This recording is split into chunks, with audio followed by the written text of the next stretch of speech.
Good evening, everybody from Masonic Village.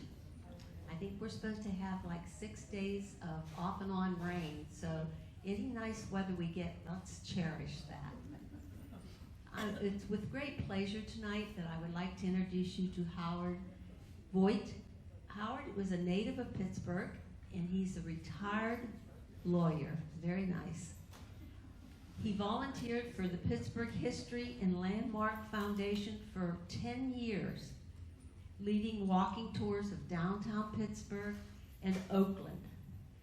In the last 5 years, he has served as a study leader for Pitt and CMU Osher courses dealing with history and architecture of downtown and Oakland land, buildings, and associated sites. And as a special note, he's a good friend of Tim Merrill. Let's give him an MVS welcome. Thank you, Molly.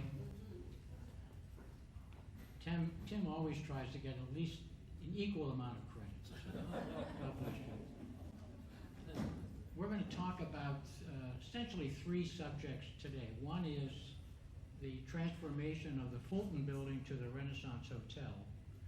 And secondly, the transition from the north side to the north shore, including PNC Park. A little more, Tom? A little more? Okay. And then thirdly, we're going to talk about the Three Sisters bridges, 6th, 7th, and 9th Street bridges that are now really 2 brothers and a sister, right? Carnegie and Warhol and Rachel Carson. So those are the 3 subjects. So the Fulton Building, constructed in 1906, and at the time, Allegheny City, now the north side, they called it Allegheny City, a separate city from the city of Pittsburgh. It was to be, the Fulton Building would be the triumphal entrance from Allegheny City to the city of Pittsburgh. A year later, in 1907, Allegheny City and Pittsburgh merged.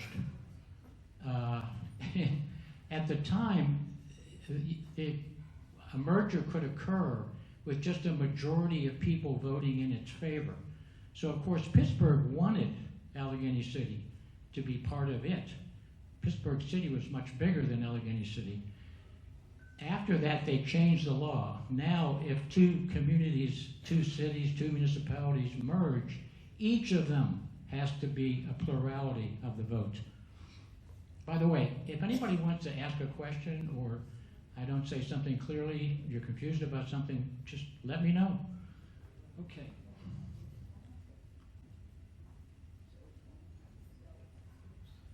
So I just wanted to mention the person who was the developer of the Fulton Building, Henry Phipps. Phipps, as you know, probably was a cohort and associate of Andrew Carnegie. Phipps and Carnegie and Frick, among others, cashed out when Carnegie Steel and a bunch of other steel companies merged to become U.S. Steel in 1901. So they all had phenomenal sums of money, and Phipps, of course, had the funds even before 1901 for Phipps Conservatory in Oakland. But in addition, he did some developments, and one of them was the Fulton Building. He was Carnegie's bookkeeper.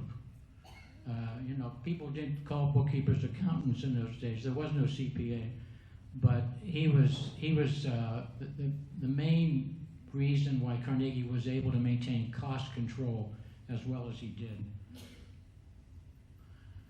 So why do they call the Fulton Building the Fulton Building? Well, because Robert Fulton in 1807 built the first commercially successful steamboat, Clermont, launched in the Hudson River. So how do we connect Fulton and the Hudson River with Pittsburgh? Well, in 1811, 4 years later, the New Orleans was built in Pittsburgh, the first steamboat to ply the western waters, as they called it. And it was built in Pittsburgh, as I said, by Nicholas Roosevelt, who, by the way, is a relative of Teddy. So Roosevelt was the steamship inventor and pioneer and partner with Fulton. So let's move ahead quickly. The Fulton building was an office building. It was successful, like all office buildings were at the first, initially, of course. But by the 70s and the 80s, it was not a successful office building. And to try to make ends meet, so the owner wanted to make ends meet, he transformed it into, and you might remember this, a disco. It was, one of them was called the Mirage, and another was called Heaven. So, how many people here were at that disco? I think Jane and I were there one time. Oh, Arbogast was there frequently, but so it was wild. Apparently, at least in those, the 70s and 80s were a different time of our lives. In the discos in the Fulton building captured that moment. But in 1999, on the verge of its demolition, I mean, there was not a money-making proposition any longer. The Fulton building was purchased by Sage Hospitality, a Denver developer, and to restore it and transform it into the Renaissance Hotel. How many of you have been inside the Renaissance Hotel? Okay, most of us, some of us. If you haven't, do so. It's a really lovely lobby. Italian Renaissance Palazzo, people call it. Has this monumental 3-storied balustraded double staircase, dental molding. You see that? Whoops, sorry. Oh, good, I can see it up in there. Dental molding. Colonnaded gallery, up here. And ornamental brackets here and there. So a lot of Beaux-Arts ornamental accoutrements to make it beautiful. It also has a skylight, a 30-foot diameter rotunda skylight, but it was seldom used because of Pittsburgh's dirty air and acid rain causing lobby grime. It would seep through and make the lobby untenable. During World War II, because of our fear of Japanese airplanes bombing our steel capital, it was covered with rubber material during World War II. In fact, they say when Sage bought the building, they had no idea that skylight rotunda was there because of the rubber surface. So you see stylized Fs in the lobby. They restored the lobby to its original grandeur. And then lastly, the vaulted ceilings with hand-cut stones. So there's at least one restaurant in the lobby, at least there was the last time I was there. So it really is worth a trip to the Renaissance Hotel to check it out. Now, that's it for the Fulton building.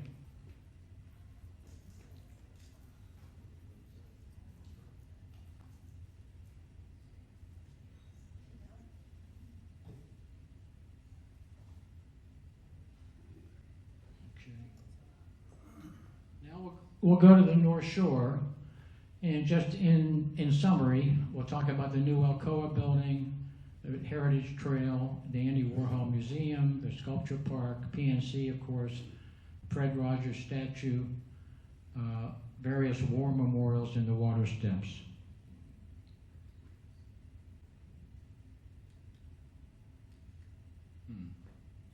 Oh, I know what I did wrong.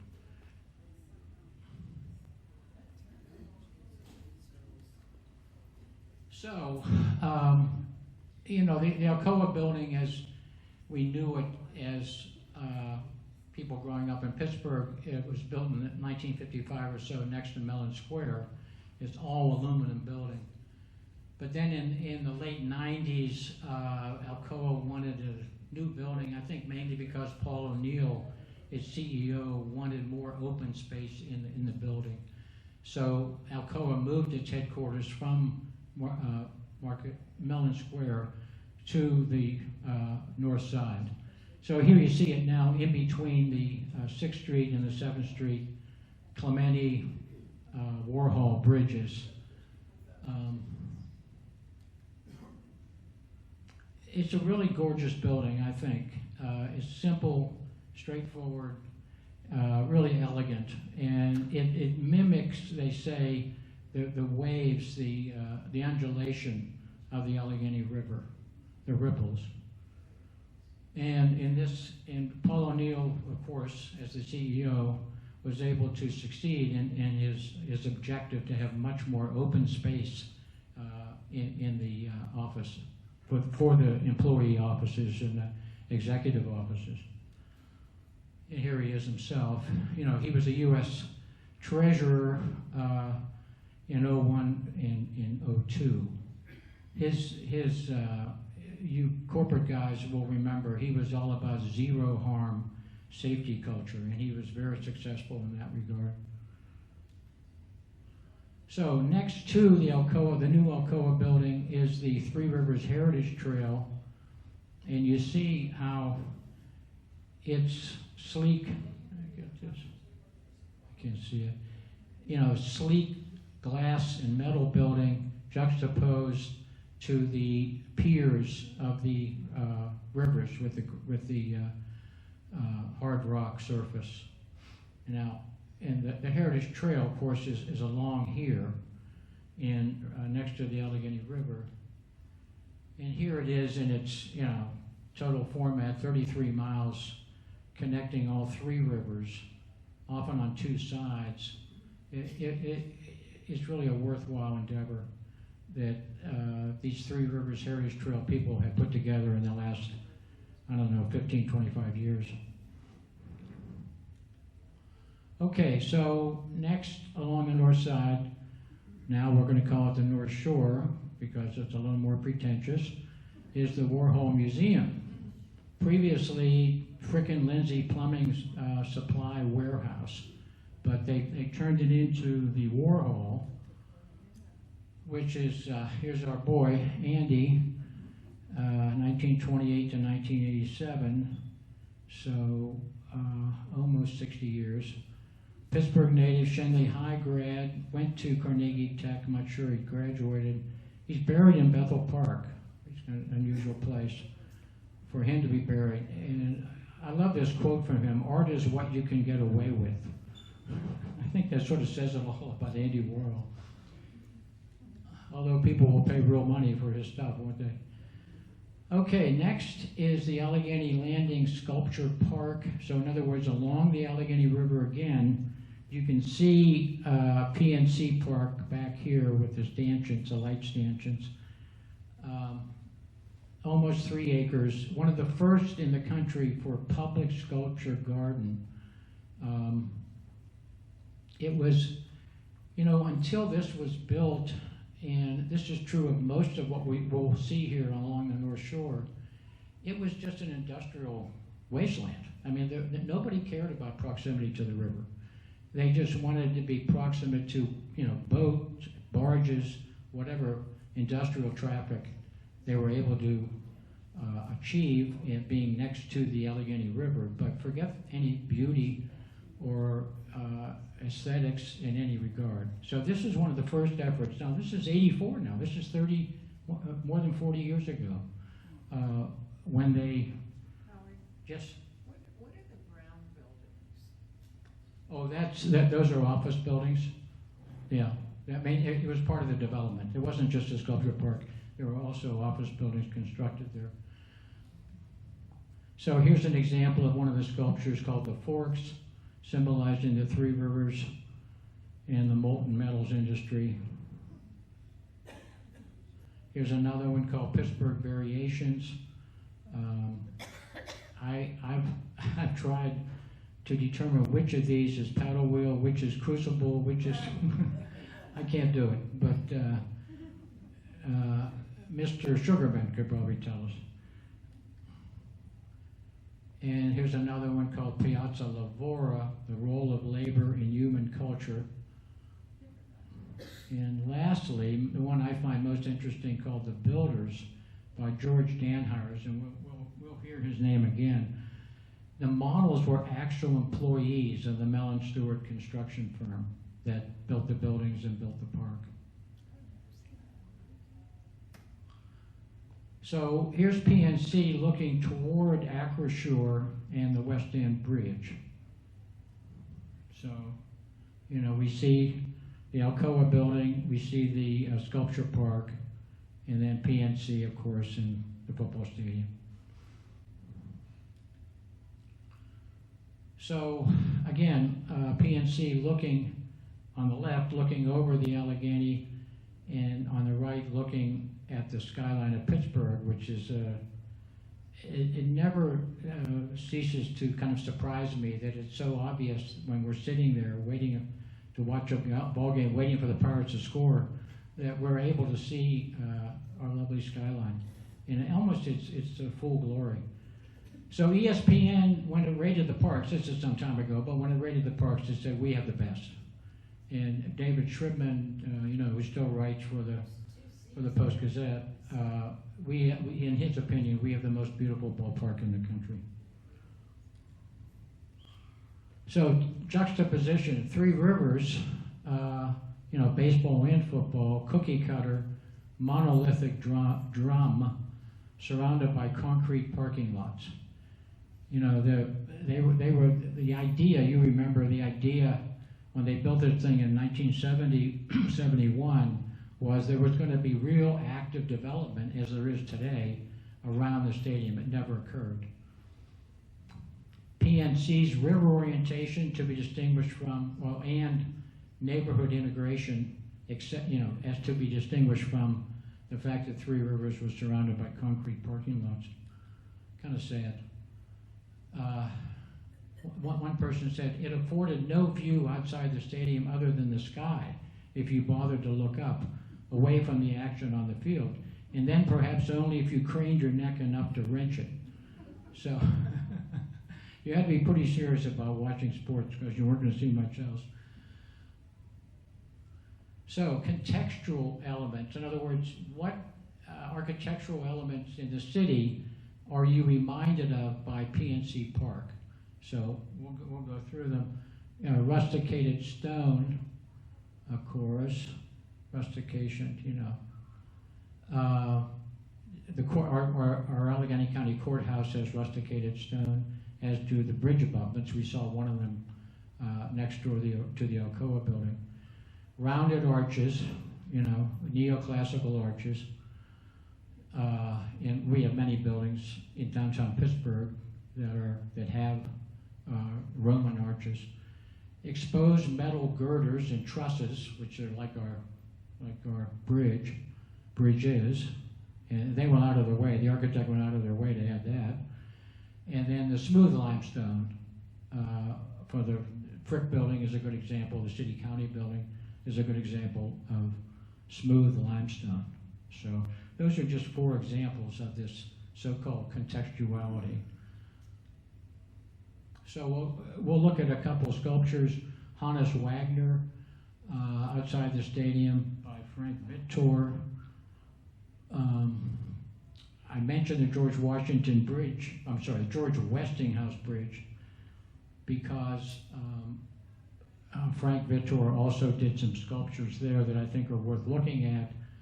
Here they are. They're Art Deco stylized sculptural reliefs on the ending pylons of the Westinghouse Bridge. They're really lovely, as you can see. This is another way to look at it. From, you know, this is the same relief, but from a different angle. And I wanted to mention also Vittor's. You know, he was Italian, an immigrant, a very accomplished sculptor. And for 50 years, the Italians in Pittsburgh got together the money necessary to hire Vittor to build the Christopher Columbus sculpture in Schenley Park, near the Phipps. And as you know, probably, unfortunately, starting in 2017, it was defaced. You know, it was determined by some. Columbus was determined by some to not represent the positive in our lives, but rather taking advantage of the natives instead of discovering America. Another sculpture outside PNC Park, Clementi, by Susan Wagner.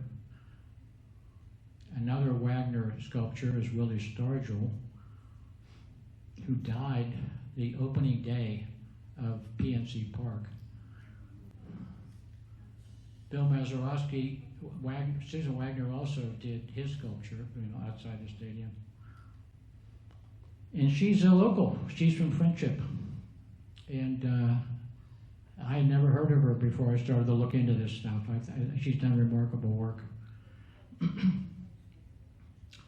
She also did what they call Ever Watchful, in the Law Enforcement Officers Memorial along the North Shore here, along the river. I think between the stadiums, we could say. And then this is the Fred Rogers statue by Robert Burks, set within the Manchester Bridge Pier. We'll see this in a few minutes, but the Manchester Bridge connected the north side to the point until it was replaced. It was torn down in the 50s when they constructed Point Park, and they built the Fort Pitt Bridge and the Fort Duquesne Bridge. They didn't need this bridge anymore, but they kept the pier, and we'll see more about that in a minute. I don't really like this particular sculpture of Fred Rogers. Much more.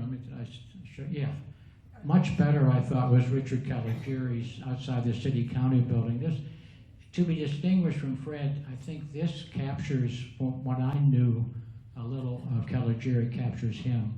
A very thoughtful, straightforward, honest guy who was just trying to do, as good work as he could. He died as a young man, as it turned out, but it was a lovely sculpture. So another memorial, a war memorial, in this case, not another, because I haven't shown you the other ones, but this is one of three, World War II memorial, again, along the North Shore. It's worth visiting. The Korean War Veterans Memorial, also very nearby, and the Vietnam Veterans Memorial. George Danhires, the guy that did the builders at the sculpture park, also did this sculpture called Welcome Home. And then the last slide I've got for the North Shore is the water steps. And every time I've been there, and I haven't been there that often, say 5 times I've been there, kids are always playing in those rocks. And I always think to myself, would I allow my grandchildren to play in these rocks? Well, everybody else does. So it must be okay. Looks a little slippery to me. Okay, so we're not going to talk about all these bridges, but we're going to talk about the ones, just the Allegheny River and the Three Sisters bridges. That's all. We're going to focus on those 3 bridges.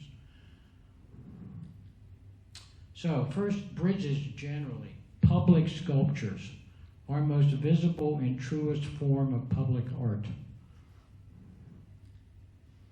FDR, in many ways, the story of bridge building is the story of civilization. David McCullough, there is something magical about a bridge. It's an expression of aspiration and accomplishment of a very high order. So I wanted to show you that the 2 bridges types that we do not have in Pittsburgh. One is on the left, the cable stayed bridge. I think there's one in Boston, there's one near Louisville across the Ohio, and the other is, of course, the drawbridge. We don't have those either. We have virtually all other types. I mean, we are the city of bridges, right? So we've got a lot of them. So Allegheny River bridges. So Allegheny, the name Allegheny, the Delaware tribe word Allegawana, meaning best flowing river over the hills. How about that? How's that for a trivia contest solution? Originating near Coudersport in the very northern part of Pennsylvania. It does dip into southern New York and then comes down into the Ohio River next to Pittsburgh, as you know.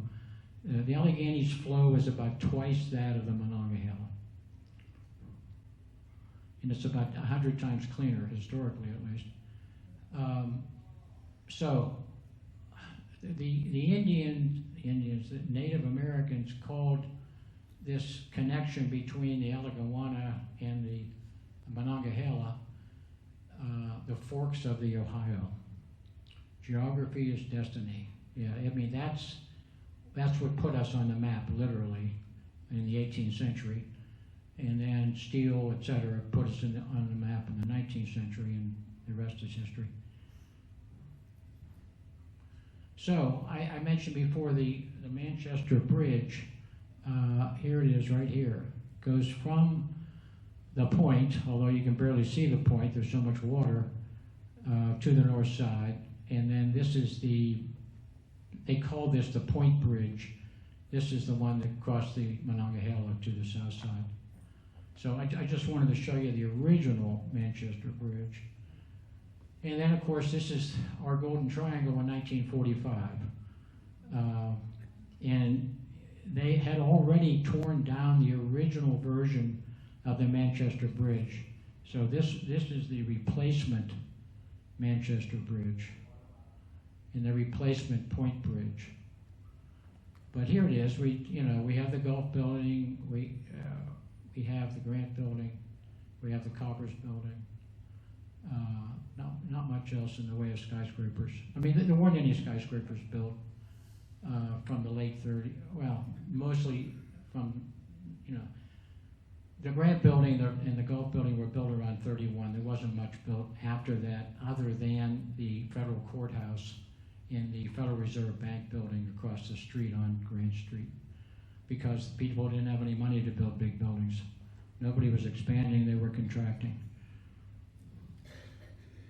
So here's that second version of the Manchester Bridge, built in 1915, torn down in 1970. And I wanted to show you the portal sculpture, and we'll get a better look at this, but it's right here. So part of it is the plaque with Gayasuda, famous Seneca Indian on the left, who traveled in 1753 part of the way to LaBeouf, Fort LaBeouf. Washington, George Washington, taking orders from the governor of Virginia, which was in 1753. So we were still a colony. He was asked to travel by himself from Virginia to Fort LaBeouf and two other forts from Erie down to Pittsburgh, to tell the French, it was all controlled by the French at that point, to tell the French to get out, that the English wanted them to leave. And they said, no thanks. And then we had a French and Indian War. But the other guy is Christopher Gist, who actually, did travel with Washington the entire time, back and forth to meet up with the French.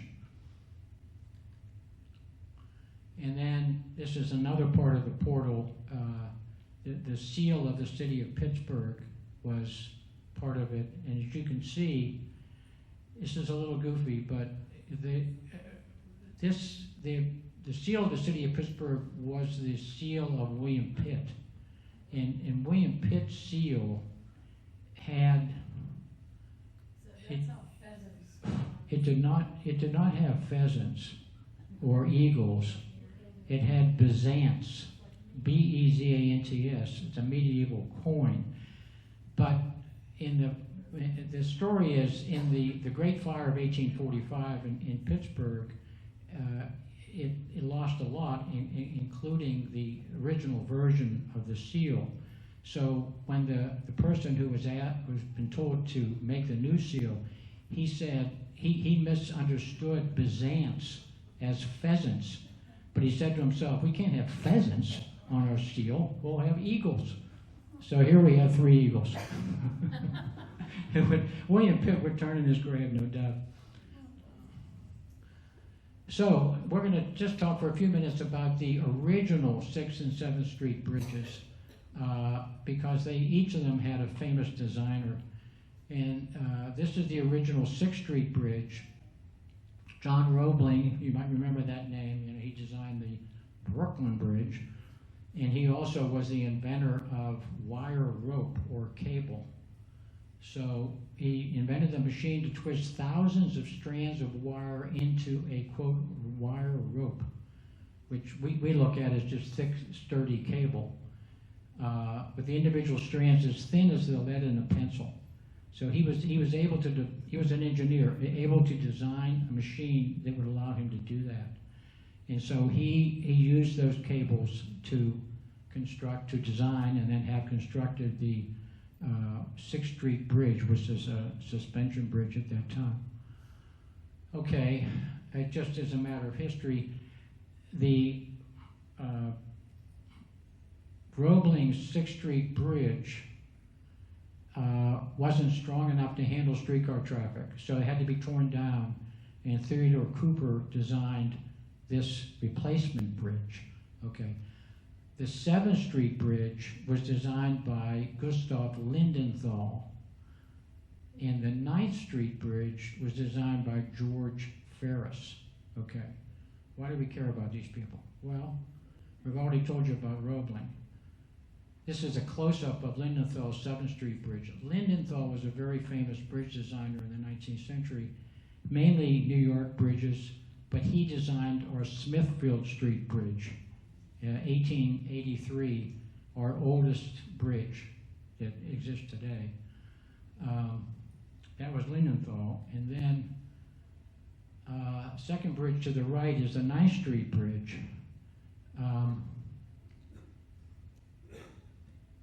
Okay, this is another example. The 9th Street Bridge had to be replaced also for streetcars. But the designer of this bridge is George Ferris, who also designed, guess, the Ferris wheel, debuting in Chicago at the World's Fair in 1893. Now, listen to this one. Ferris's invention was a phenomenal success. For 5 months, 15 hours a day, 7 days a week, the Ferris wheel carried riders in 36 huge glass-enclosed coaches, each holding 40 to 60 persons. The 20-minute ride cost 50 cents, generating enough revenue to sustain the fair. So apparently Dan Burnham, who was the organizer of the Chicago Fair, wanted, the Eiffel Tower had recently been constructed. He wanted something to compete with the Eiffel Tower. So he asked Ferris to do something, and he was smart enough to put together this Ferris wheel, which was our version of the Eiffel Tower. So unfortunately, Ferris died not long after. 3 years later, typhoid fever, penniless. He never patented his invention. So, sad ending. So, okay, here we go in modern times. Three Sisters bridges built between 26 and 28, called suspension bridges, but really aren't. And we'll get into that in a moment.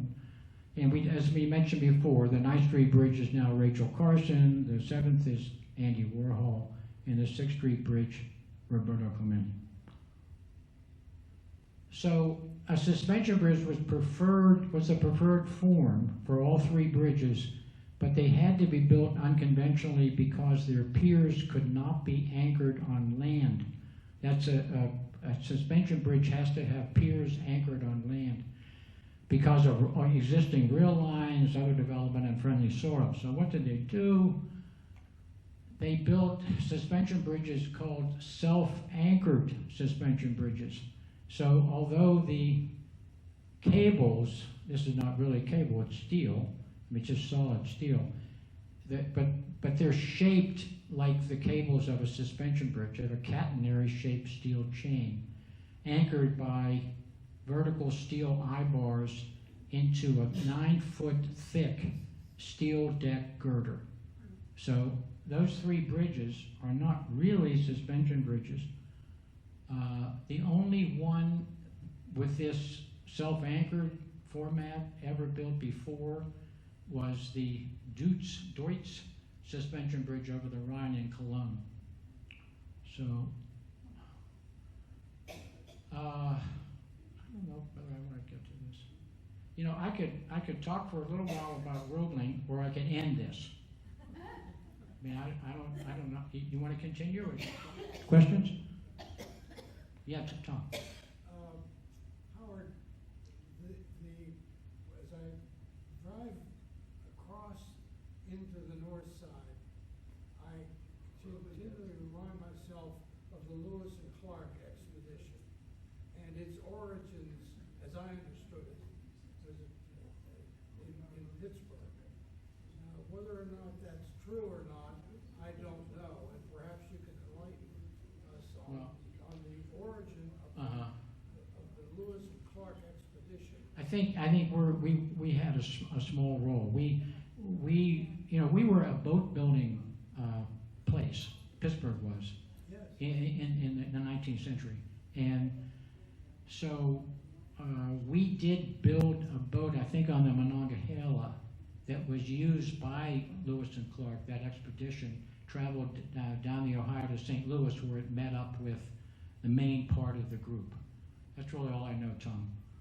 And actually, there's a plaque in Sewickley on the river, isn't there, that says Lewis and Clark camped here or something? Oh, really? I don't know. Okay. Right, Okay. right in Sewickley, down on the river. Okay. Yeah, there's a plaque. Can you repeat that, please? I Oh, couldn't hear it. okay. You know, the question was about any connection in Pittsburgh with Lewis and Clark's expedition. And I think one of the boats that they used, the smaller one, was built in Pittsburgh and then traveled down the Ohio to St. Louis. Well, to the Mississippi, you know.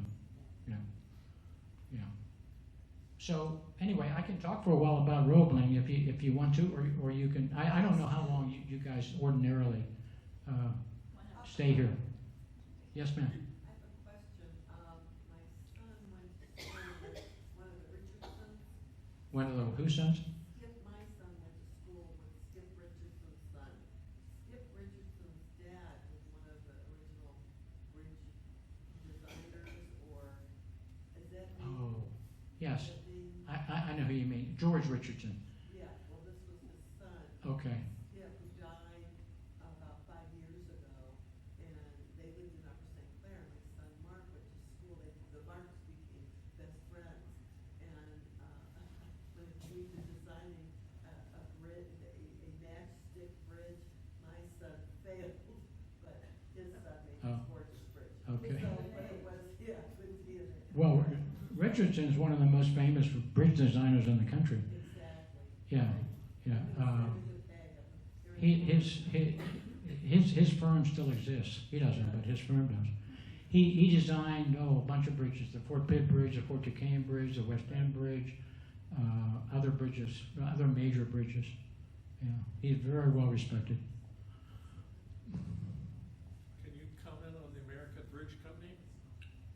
I mean, U.S. Steel. I mean, I associated with U.S. Steel. Cambridge, Pennsylvania. Right. No, I really don't know much about it. Can you? Built the Golden Gate and the Okay. Verrazano Narrows Bridge. Okay. All built from here in Cambridge, Pennsylvania. Neat. That's great. Yeah. Didn't know that. Yeah. Tom? You want to continue? Huh? Yeah? Okay. Yes. Okay, good. Roebling, phenomenal guy. I mean, he's definitely worth reading about. When he designed the Brooklyn Bridge, he designed a bridge similar to the Brooklyn Bridge in Cincinnati. You might be familiar with, because it looks just like a junior version of the Brooklyn Bridge. But he designed the bridge. He's standing, I think it's 1869 or 1879. He's standing on a dock where the bridge is going to go, right next to the, I think is it the East River? I don't even know. Anyway, and a barge runs into where he's standing. It crushes one of his feet. He dies in 3 weeks. Yeah. So he never saw the bridge. He never was part of the construction of the bridge. His son, though, Washington Irving, took over. He was a Civil War hero.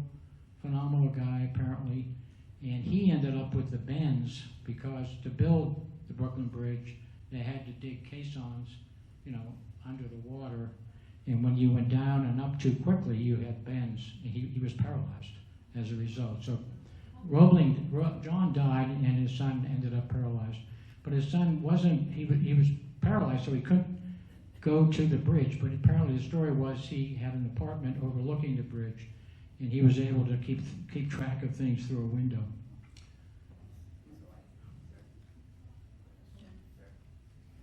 Yes. The new book that came out, it said that Rogan's wife stepped in and became the on-the-spot Right. overseer of the, really was the reason the bridge got completed. Okay. That she, Washington Irving's wife. Yeah. Washington Yeah. Irving's wife, because she was the first person to travel over it actually. Oh, really? But wasn't given much credit at the time. At the time, no. But now she has some. Now it's getting. I should have mentioned that. So Roebling is from Germany, as you might imagine, and at age 25 he immigrated to the U.S., founded Saxonburg as a utopian farming community in Butler County near Harmony. But he was an engineer. He wasn't a farmer. He was an engineer. So he decided to go work on the main line canal. We had a Pennsylvania canal that traversed our state before railroads took over. And they needed some engineering help on the main canal, so he was there. And part of the canal system was this portage railroad, they called it. There was those short railroads on inclined planes, so it had to go over the Allegheny Mountains. So there was no way they could bring water over the Allegheny Mountains, so they had to traverse the Allegheny Mountains not by water, but by these tracks and mules and other ways to bring the boats high and then low. So 36 miles over the Allegheny Mountains from Hollidaysburg to Johnstown to raise and lower these boats. But they used hemp ropes, and they frayed and they broke and people died. And that's what prompted Roebling to devise his wire rope, his cables, knowing that they're not going to break. They're not like hemp. So here's a photograph of the Brooklyn Bridge, obviously.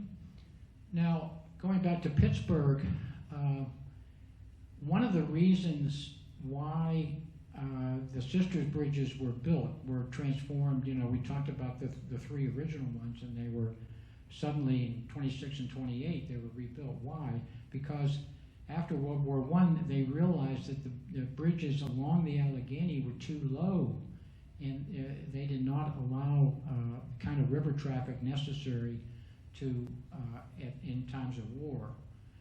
So the rule was that the bridges had to be at least 47 feet high with no center piers. So that was accomplished, of course, but in addition, they already had a railroad bridge here, the Fort Wayne Railroad Bridge, which is, close to, it's like the 6th Street Bridge, the 7th Street Bridge, the 9th Street Bridge, and then this bridge. So it's east of the 6th, 7th, and 9th Street bridges. It's a massive double-deck steel bridge. They actually jacked up the bridge 17 feet to allow for navigation. And this is, you see the 17 feet.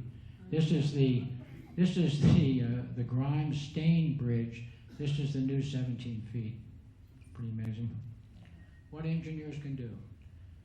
The Veterans Bridge, going up the Allegheny, very simple design, 1988.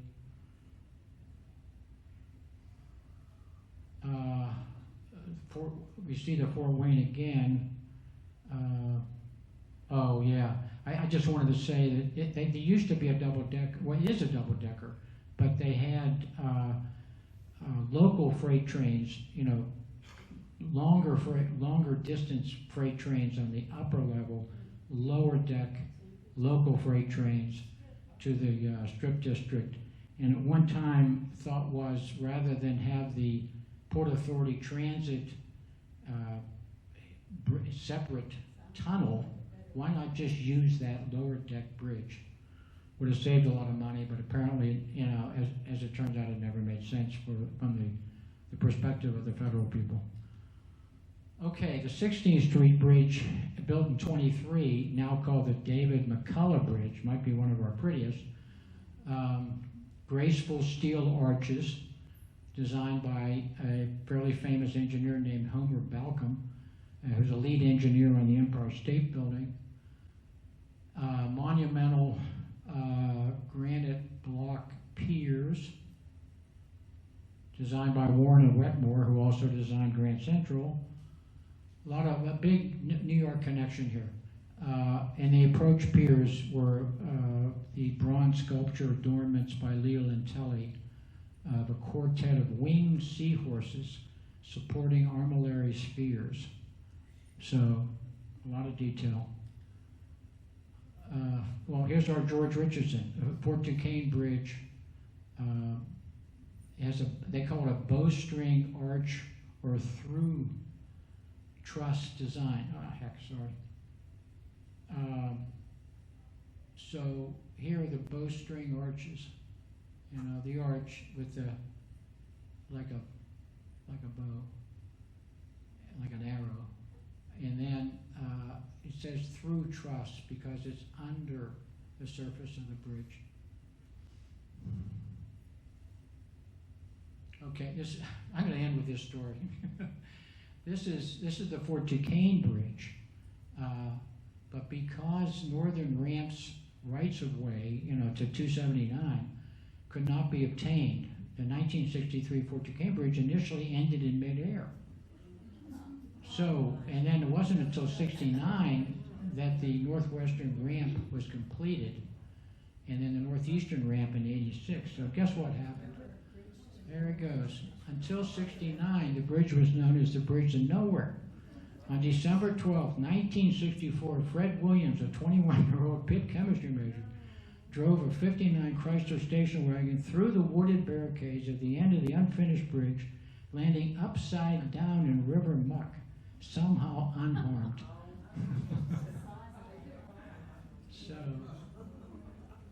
So let's just end with this good photograph here because it shows you, you know, once again, this is like 1970, it was 69. So these bridges were demolished around 70. So here's our Fort Duquesne Bridge, here's our Fort Pitt Bridge. And in the middle here, you know, is the connector of 8 lanes.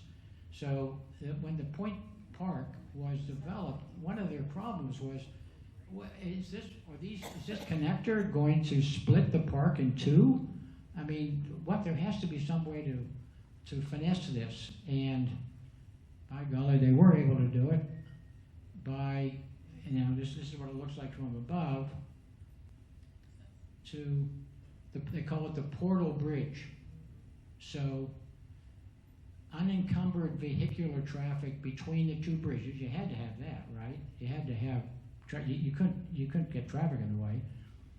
But then they had to have easy pedestrian flow from one side of the park to the other with generous fountains, sight lines.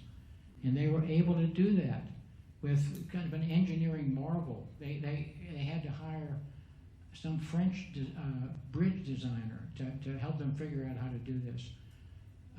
So it's a narrow tunnel-like corridor, but it does allow for unobstructed triple vaulted pass-through. And that's it. I think we'll call that a quits. Yeah, thank you.